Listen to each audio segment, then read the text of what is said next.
In a sea of Android phones, Samsung often stood out by offering excellent build quality and some experimental features. And for over a decade, S series has been cream of the crop for Samsung. And with such an impressive portfolio of products, we thought it might be interesting to make our own list of the best and the worst of the S series throughout the years. Before we get started, let me preface by saying that this is a ranked list, so by definition, it's based on our opinions. What we're taking into consideration are specs, features, design, and overall impact of the device. Or put it another way, what can it do, how well can it do it, and how does it look and feel?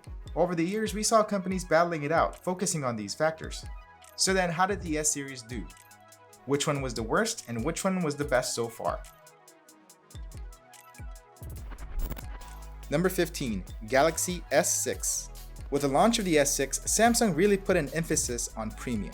A metal unibody frame and curved glass were noticeable upgrades from the plastic body of the S5, altogether giving the S6 a really premium design and feel so that it can compete with other flagships that had already ditched plastic a while back, like the iPhone. Inside, the S6 had flagship specs to match. Add to that a great camera, a fast fingerprint reader, and built-in wireless charging was almost a complete package. Unfortunately, Samsung made the gamble to get rid of a few fan favorites like going with a smaller, non-replaceable battery and no more microSD for storage expansion. Also maybe not so premium was Samsung's TouchWiz. I know most people really didn't care, but compared to the stock Android experience on Google Nexus or iOS on iPhone, the extra apps on top of TouchWiz just made it feel bloated, not to mention it really slowed down OS updates. Still, the version of the TouchWiz that launched with the S6 was a lot less cluttered than previous versions, and the overall design was a big step in the right direction for the S series designs. Number 14, Galaxy S, the original.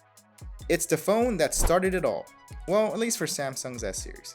The Galaxy S was Samsung's official launch into high-end smartphones. Samsung was pretty early to owning the hardware and software vertical, launching the Galaxy S with an in-house designed chipset, Exynos. The results were pretty powerful. Running Samsung's latest TouchWiz 3.0, the S allowed users to have up to, count them, 7 home screens. The real selling feature of the S was a super vivid AMOLED screen.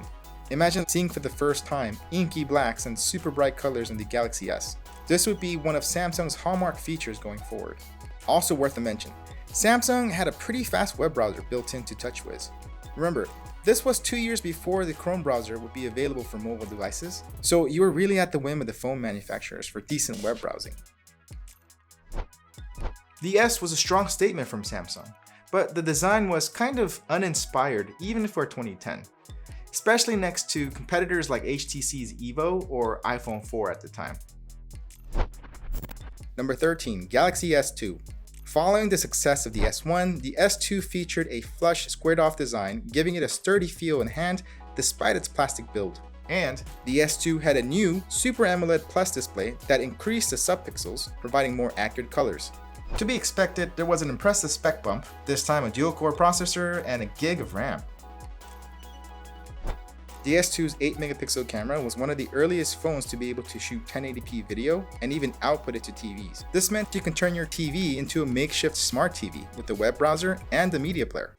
One of the big downsides for the S2 was that it had so many different versions made for competing wireless carriers in the US. This created a bit of a confusion for users because screen sizes, chipsets, and even battery sizes were all dependent on the region and carrier versions that you got. Number 12, Galaxy S4. Skipping a couple of years ahead, 2013 was the year Samsung introduced its best-selling smartphone, the Galaxy S4. In fact, the S4 did so well that it took the crown as the most sold Android smartphone overall. The S4 was actually my first Samsung smartphone too. It was light, easy to handle with one hand, and felt dense and sturdy. The standout feature for the S4 was a 1080p screen. It was one of the earliest phones to have it, and it really made a difference in everyday use, especially when reading small text on screen. Besides performance, the camera was where smartphone makers really made a name for themselves, and Samsung's S4 had a 13-megapixel camera that took really great pictures. It rivaled point-and-shoots at the time in terms of details and sharpness. Unfortunately, the S4 had plenty of gimmicky features too, like tilting your head to scroll pages, hand-waving gestures to navigate through lists and photos, and a laundry list of others. I'll be honest, I didn't really use all these features all that much, except for maybe once or twice to test it out, but I can see the hand waving one being kind of, useful if your hands were dirty. But the S4 did have an IR blaster, which meant that it was super easy to control your TV or even a media center right from the couch. Despite being such a huge seller, the less than premium design and gimmicky features are some of the reasons why the S4 didn't break the top 10. Number 11, Galaxy S20. In 2020, Samsung decided to rename the S series line to match the launch year. So we got the S20, new name, but same flagship. As always, the displays on the S20 were class-leading, bright, vibrant, and buttery smooth, thanks to the new 120 refresh rate display. The S20 came in Exynos and Snapdragon versions. Whichever you got, they offered excellent performance, all-day battery life, and even fast charger in the box. The S20's camera system had all the bases covered with a multi-lens system, while the Ultra even had a brand new 48 megapixel periscope lens. So far so good, right? The S20 certainly deserved its flagship status. Well, except the brand new camera system on the S20 Ultra had focusing issues straight out of the box, which meant a lot of people took blurry photos with their $1,400 phones. Not always, but enough that people started to complain. There were other issues too, like reports of a green tint that came over the screen or ghost touches.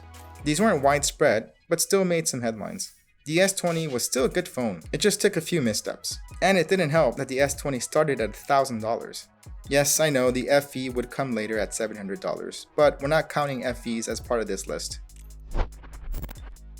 Number 10, Galaxy S21. In many ways, the S21 was an evolutionary upgrade from the S20. Samsung kept the good things from the S20, like the high refresh rate vivid display, and the same impressive camera system. Except the Ultra model got 2 zoom cameras this time. By this time, things like phone and screen sizes, performance, and battery life are pretty much settled on. It was more about making minor tweaks to existing features. One of the first things that people noticed about the S21 was its bold camera design. It highlighted the camera lenses instead of trying to make it blend in. I wasn't a big fan of the camera design, a bit too gaudy, but I can see why people would like it. And it did a good job of protecting the lenses.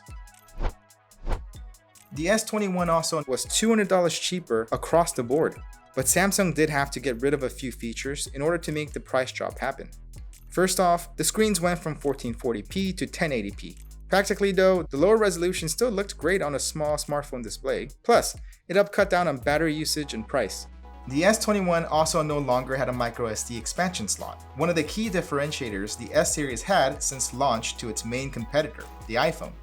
And less of a big deal, the S21 went back to a plastic back, something we hadn't seen since the S5. Number 9, Galaxy S22.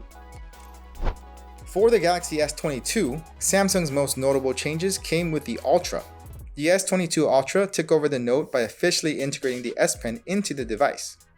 By doing so, Samsung settled on the 3 main versions of the S series that we're used to today. And as expected, the S22 Ultra had top-notch specs.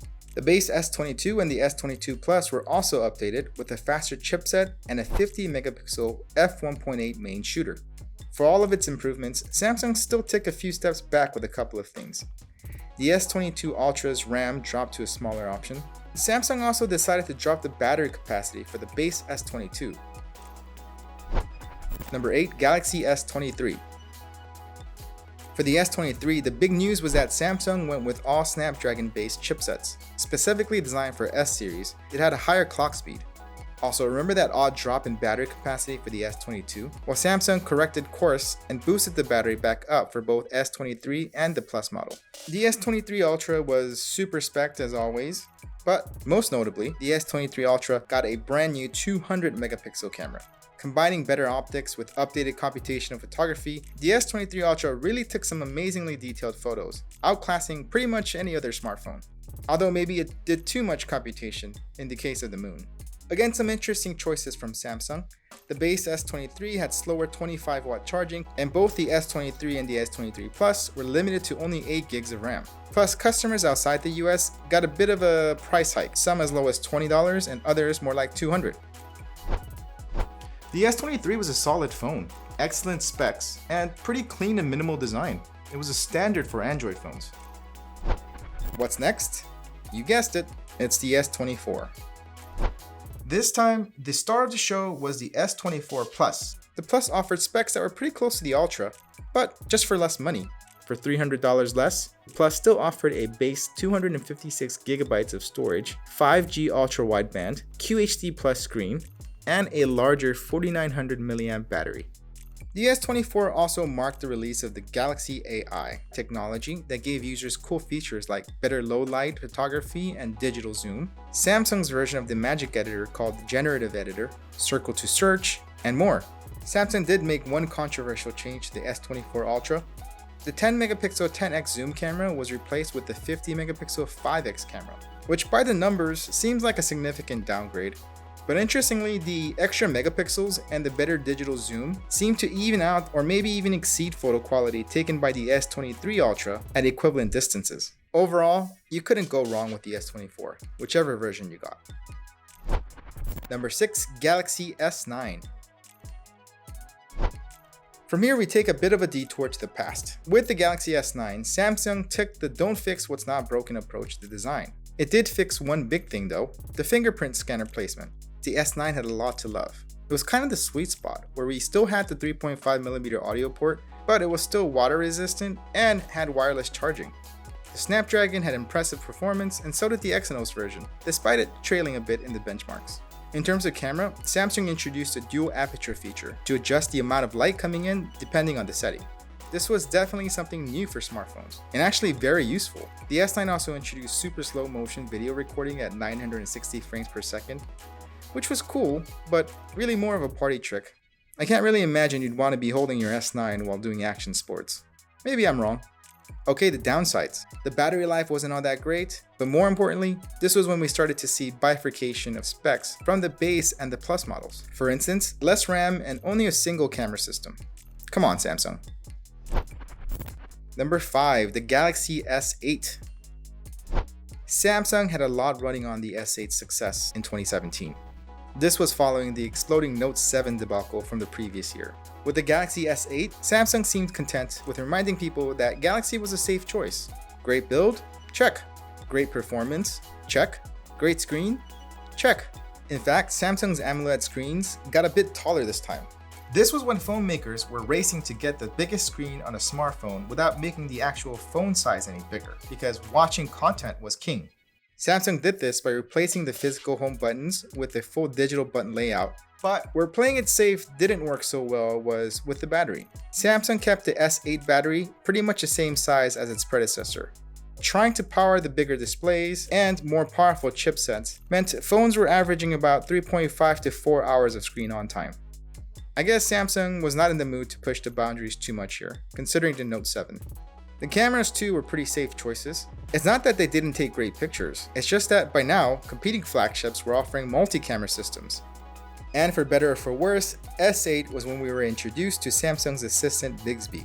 On the positive side, we got an extra button on the S8. On the negative side, Samsung was dead set on having you use this button only for Bixby, making it really hard to remap the button, at least in the beginning.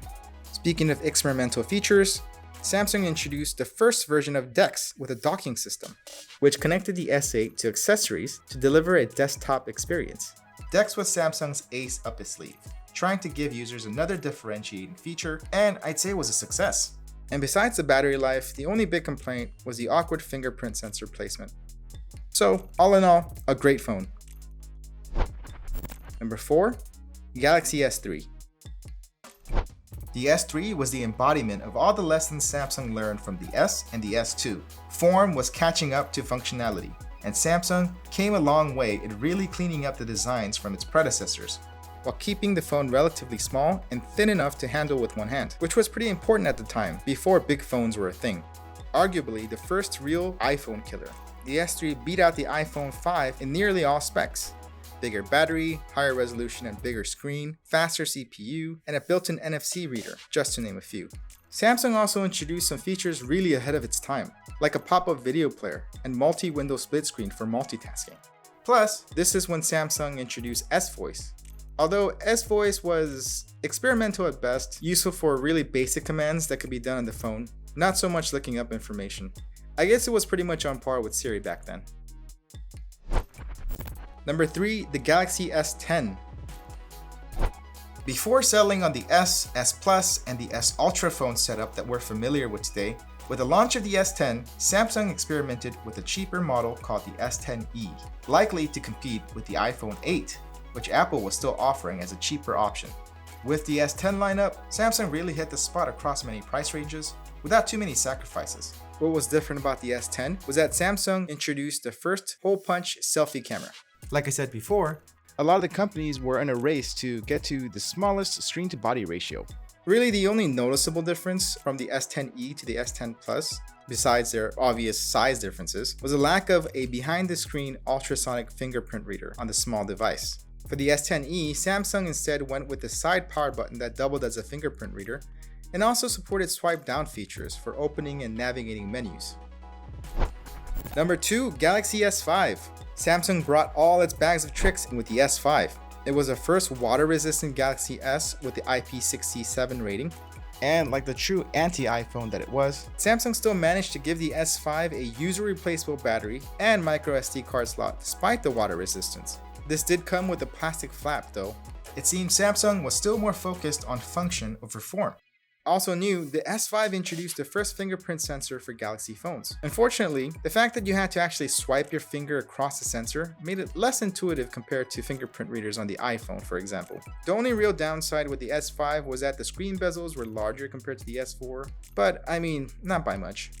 Samsung was still trying to figure out ways to have the S series stand out back in 2014, which meant the company was a lot more experimental with features. To put it nicely, it was a mixed bag. Some definitely better than others, like the option to increase touchscreen sensitivity for when you're wearing gloves. Good idea. Having you hover your finger over objects on the screen to preview what you're going to press anyway, maybe not so good. The heart rate sensor was pretty forward-thinking though, especially before smartwatches were a thing. For our pick of the best in the S series lineup, we're choosing the S7. With the S6, Samsung ditched the plastic for glass and metal, inching ever closer to the modern S design that we're familiar with today. But the first attempt at the new modern design also came with some big sacrifices, mainly to functionality. The S7, however, perfected the designs of the S6 by offering water resistance and bringing back the microSD card slot while adding a bigger battery. Replaceable batteries were not coming back, so I guess this is the next best thing. As always, Samsung's AMOLED displays were class-leading, but this time around Samsung introduced always-on display, allowing for glanceable information like time and calendar to always be at the ready. Despite a drop in megapixel count, the S7's cameras were also improved. The new 12 megapixel camera with the faster lens also had OIS to help with low light shots and videos. Really, the only flaw we can think of was that the glass back was a fingerprint magnet, and the S7 was still using a micro USB port, while several competing phones were already onto USB-C. So, that's our list. What do you think? Do you agree? Disagree? Let us know in the comments. And, as they say in Korea, thanks for watching.